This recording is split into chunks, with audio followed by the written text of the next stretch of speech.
Science कहता है ये लाइट का रिफ्लेक्शन है, ऐसे यहाँ पर जितने सारे लोग बैठे हैं और खासकर मेरे जैसे लोग जिन्होंने ऐनक लगाई है, उनके पास ये दिव्य साइंस का रिफ्लेक्शन अक्सर आ सकता है। इसको कैमरा फ्लेयर से भी आप देख सकते हैं। इसको दिव्य कैसे कह सकते हैं? मुझे वही बोल रही है कि वो ये कोई फोटोशॉप नहीं है, कुछ नहीं है। बिल्कुल फोटोशॉप नहीं है, ये आप फोटो खींचेंगे अपने आप कैमरा फ्लेयर में आ जाएगा, साइंस लाइट का रिफ्लेक्शन में आ जाएगा। यहाँ पर भी अभी आप ध्यान से देखेंगे आ जाएगा। तो ऐसी कोई लाइट्स वहाँ पे नहीं थी ना, आप करो करके दिखाओ मुझे एक फोटो ऐसा। तो आप ये कह रही है दिव्य रोशनी? If you ask me it is. तो आप ये कह रही हैं कि ये दिव्य रोशनी है? अच्छा ठीक है। आप ये भी कह रही हैं, कहती हैं कि आपको आने वाली घटनाओं का आभास हो जाता है, क्या ये भी बात सही है? आपने कहा कुंभ में कि जो घटनाएं हुई उनका आभास आपको पहले हो गया था। तो मैं तो गई थी स्नान करने के लिए, मुझे ना महामंडलेश्वर बनना था ना कुछ बनना था। कुछ स्थितियां हो गई, महामंडलेश्वर मैंने अनाउंस कर दिया, फिर वहां पे हड़कम हो गया सब में कि इसको क्यों बनाया, क्यों बनाया, क्यों बनाया, क्यों बनाया, क्यों बनाया, क्यों बनाया। वो सब जगत गुरु मेरे घर में आ गए, नहीं हम आपको लेके नहीं जा सकते, और क्या क्या हो गया वहां पे। और मुझे बहुत रोना आ गया। 12 बजे सब लोग गए स्नान करने के लिए वहां पे, और सब निकल गए, सबके रथ निकल गए, सब निकल गए। मैंने दरवाजा बंद कर दिया, मैं ध्यान में बैठ गई। और उसके पहले मैंने बोला ये क्यों ऐसा हो गया मेरे साथ, और मेरे से कुछ निकला उसके पहले। मैंने कहा ये सही नहीं हो रहा है। मैंने कहा मैं तो स्नान करने आई, मुझे मेरा स्नान करना है, और नहीं हुआ मेरा साथ। तो आप नाराज हुई? मैं ध्यान में गई और उसके पहले मेरे से कुछ शब्द निकला था वहां आप पे। नाराज हुई, आप रुष्ट हुई, उसके बाद वो घटना हो गई? नहीं, मेरे रूम में जो 4 लोग आए थे, मैंने कहा मैं महाकाली हूँ, मैंने कहा मैं महाकाली हूँ, मैंने प्रलय देखा है।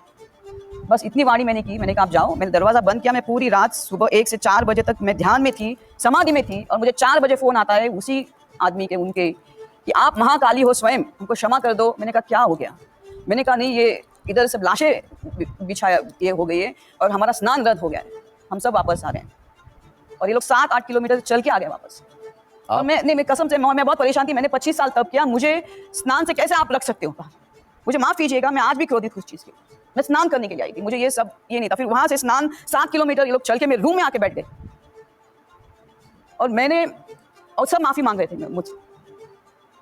उसमें जूनागढ़ के महामंत थे, अपना जगत गुरु थे, और सब आके मेरे रूम में बैठ गए। और मैंने बोला ये आपने क्या कर दिया? मैंने बोला आप महामंडलेश्वर, उन्होंने मुझे आके माफी भी मांगी, और मुझे इतना भी कहा कि मैंने बोला क्यों मुझे आपने रोका? तो बोलते नहीं, आप महामंडलेश्वर हो गए हो, आपका रथ नहीं है, आपका चमर नहीं है, आपको हम अभी दूसरे रथ पर नहीं लेके जा सकते। मतलब यही है ना। मैंने कहा आपने अहंकार के चक्कर में आपने अमृत खो लिया ना। मैंने कहा स्नान, हम जिस स्नान है वो अमृत है ना, तो वो अमृत आप बाजू में रह के आपके अहंकार में पड़ गए आप लोग कि रथ नहीं और छतरी नहीं, इसलिए मैं नहीं जा सकती। ममता जी, आप कह रही हैं कि आप महाकाली हैं। मैंने नहीं कहा कि मैं महाकाली हूँ। मैं ये कह रही हूँ कि जो 15 साल 12 साल सब छोटे अगर ध्यान करता है, उसके अंदर वो शक्तियाँ उत्पन्न होती है। इसमें सत्य क्या है? इसमें सत्य ये सब है। आप कह रही हैं कि मैंने बोला तो नहीं किसी को। अभी क्या मैं क्या कर सकती हूँ? अगर जिसकी अंश वो भड़क गई तो उसका स्नान मेरे द्वारा होना था, उसको बात के, शक्ति को बात के, बाकी सब गए, झाड़ू वाले गए। मैंने बोला 5-5:30 बजे मैंने, मुझे चलो स्नान तो नहीं है, मुझे चाय तो मिली, चाय वाला भी निकल गया स्नान करने के लिए। तो मैं नहीं, वो तो भड़केगी ना जिसकी अंश हूं मैं। आप देवी जिसको मैंने पूजा है, जिसका मुझे साक्षात्कार हुआ है। आप देवी का रूप हैं, तो फिर आप थोड़ा सरकार की भी मदद कर दिया करिए। ऑपरेशन सिंदूर में योगदान दे देती हैं आप, थोड़ी बहुत मिसाइलें बच जाती हैं हमारी।